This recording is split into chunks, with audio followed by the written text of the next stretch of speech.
On this episode of AI Adventures, find out what Kaggle kernels are and how to get started using them. Though there's no popcorn in this episode, I can assure you that Kaggle kernels are poppin'. Kaggle is a platform for doing and sharing data science. You may have heard about some of their competitions, which often have cash prizes. It's also a great place to practice data science and learn from the community. Kaggle kernels are essentially Jupyter notebooks in the browser that can be run right before your eyes, all free of charge. Let me say that again in case you missed it, because this is truly quite amazing. Kaggle kernels is a free platform to run Jupyter notebooks in your browser.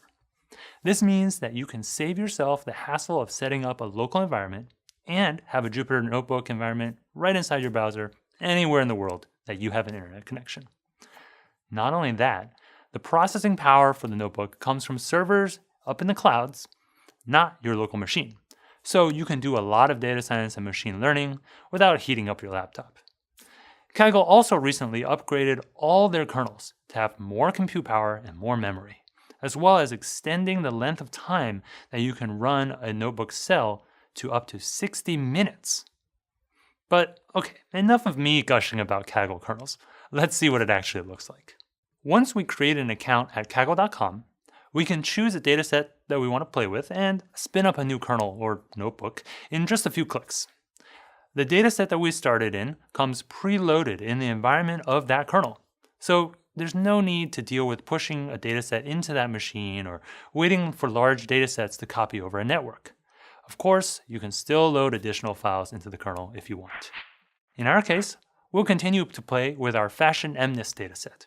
It's a dataset that contains 10 categories of clothing and accessory types, things like pants, bags, heels, shirts, and so on. There are 50,000 training samples and 10,000 evaluation samples. Let's explore the dataset in our Kaggle kernel.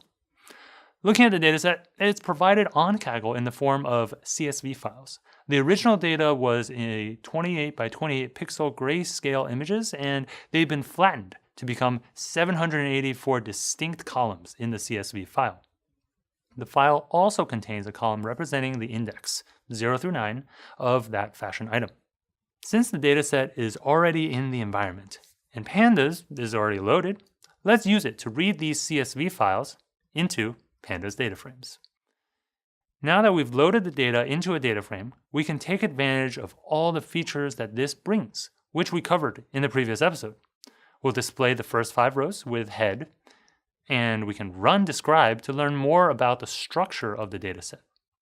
Additionally, it would be good to visualize some of these images so that they can have more meaning to us than just rows upon rows of numbers. Let's use matplotlib to see what some of these images look like. Here we'll use the matplotlib.pyplot library, typically imported as PLT, to display the arrays of pixel values as images.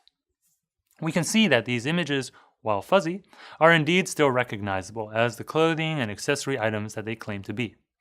I really like that Kaggle kernels lets me visualize my data in addition to just processing it. So Kaggle kernels allows us to work in a fully interactive notebook environment in the browser with little to no setup. And I really want to emphasize that we didn't have to do any sort of Python environment configuration or installation of libraries, which is really cool. Thanks for watching this episode of Cloud AI Adventures. Be sure to subscribe to the channel to catch future episodes as they come out. Now, what are you waiting for?